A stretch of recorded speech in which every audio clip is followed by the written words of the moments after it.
খুলনা বিভাগ থেকে আগামী প্রোগ্রামে 10টা বাস ধরে আমাদের পরবর্তী কর্মসূচিতে যাবে ইনশাআল্লাহ। কারো কোনো প্রশ্ন আছে? আপনারা মানেন? আপনারা মানেন?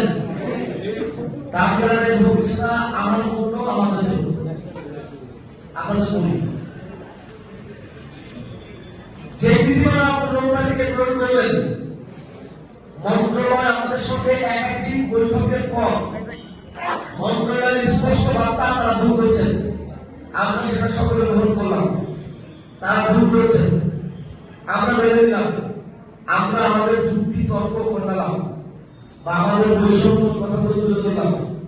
আপনারা একাধিকবার আমাদেরকে আশ্বস্ত করলেন আমাদের এই নীতিমালা একটা শ্রমিক বান্ধব, কর্মচারী বান্ধব, বৈষম্যমুক্ত, দাসত্বমুক্ত একটা স্মার্ট নীতিমালা দিবেন যেখানে কোনো বৈষম্য থাকবে না।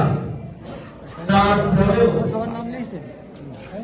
আমাদেরকে রাতারাতি আরেকটি কালো অধ্যায়ে একটি নীতিমালা প্রণয়ন করলেন, যেটা সংশোধনের নীতিমালা, যেখানে আমাদের যে আকাঙ্ক্ষা ছিল সেই পরিপূর্ণ আকাঙ্ক্ষা তারা পূরণ না করে তারা আমাদের আবারও পূর্বের নীতিমালা কিছু সংশোধন করে 75% সেই মন্ত্রণা রেখেই তারা সেই নীতিমালা সংশোধন করলেন।